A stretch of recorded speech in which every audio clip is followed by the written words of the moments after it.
Mesdames et messieurs au cœur beau, la terre des hommes est-elle à tous les hommes? Les Anglais, les Français ont mis la terre de Palestine aux enchères. Et voilà comment nous nous retrouvons des décennies plus tard avec une situation que tout un chacun connaît et que justement Françoise en parlait tout à l'heure, Karim Katan évoque avec douleur, avec une brutalité presque que l'on ne trouve pas, même si elle est forte, même si elle est puissante dans l'œuvre de Darwish. Parce que l'œuvre de Darwish, elle est à la fois combattante, je dirais même militante. On ne sait pas, par exemple, que Darwish écrivait les discours de Yasser Arafat.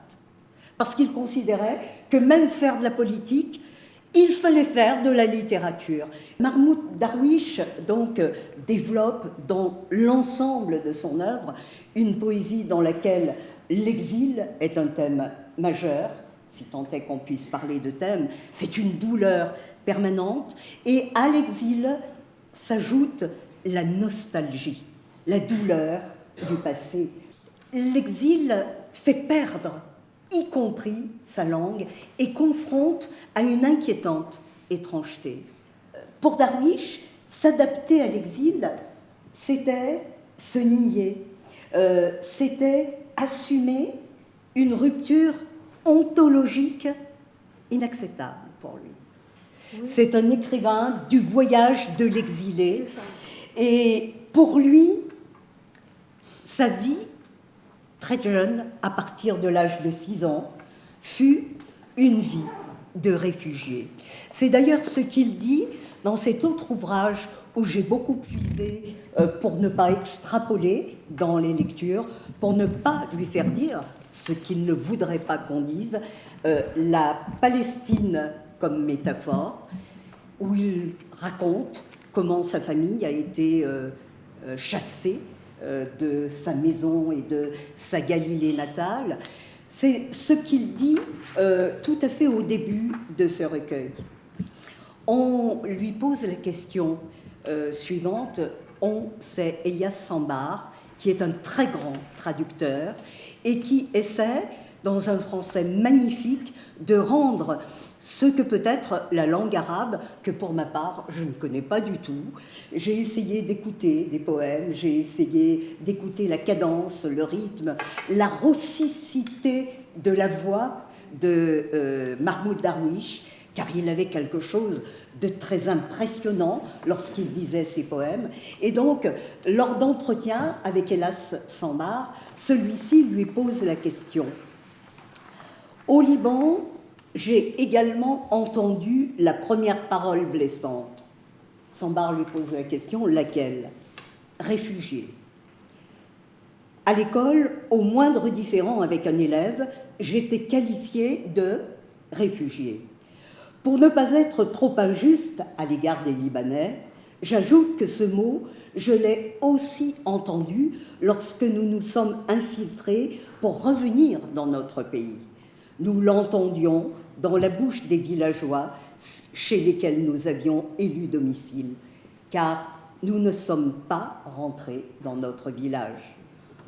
En classe, je me faisais traiter de réfugié parce que j'étais meilleure que les autres élèves.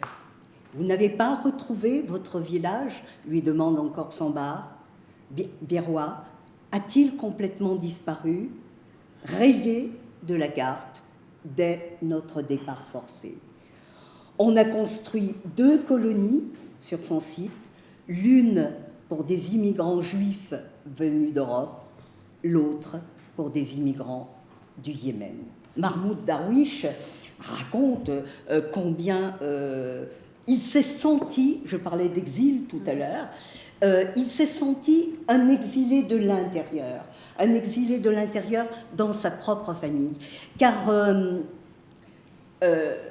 il avait le sentiment, justifié ou pas, qu'il n'était pas aimé. Il y avait combien d'enfants? 8.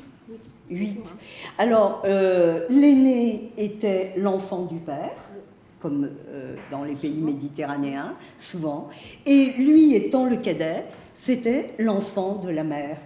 Donc cet attachement excessif qu'il a senti et qui lui a pesé a fait que, somme toute, pendant de longues années, il a cru soit qu'il n'était pas aimé, soit au contraire qu'il n'avait pas sa place dans cette famille. Il dit quelque part qu'il a fallu qu'il soit en prison pour que sa mère manifeste son affection.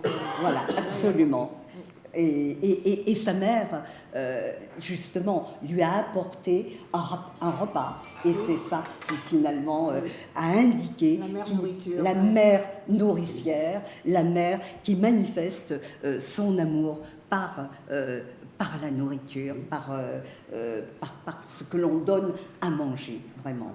Il commence par dire « Je m'étais promis de ne jamais, jamais écrire un poème au sujet d'un checkpoint.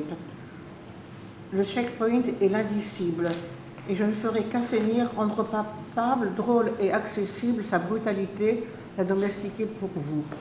Mais je suis là et j'ai l'impression que tout est conçu pour ma destruction. Les bolides et le métal et les reflets de bleu dans les yeux de ceux qui, en regardant mes yeux, voient le regard d'une sourasse, le corps d'une sourasse, ma faiblesse avouée qui n'appelle qu'à être écrasée.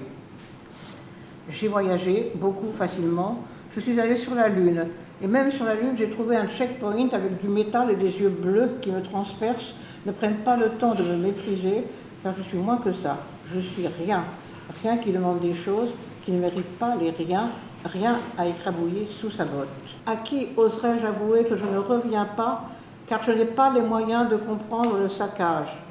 À qui confierais-je le secret du non-retour? À qui pourrais-je le dire? Que je reviendrai seulement lorsque vos murailles seront à nouveau fleuries, vos ruelles illuminées par des lanternes, vos maisons seront des foyers, vos tours des libertés, mes citadelles, mes lumières dans la nuit, mes amours fortifiés. C'est-à-dire que je ne vous reviendrai jamais. D'abord, Mahmoud Darwish, c'était il y a 20 ans. Voilà. Il est mort, je crois qu'on ne l'a pas assez dit, il est mort en 2008. Et au moment où ça semblait s'arranger. Ça semblait possible. Et l'autre chose, c'est que Karim Katan est aussi un exilé, même s'il revient, c'est un exilé. Il a fait ses études en Angleterre. Et là, revenir où?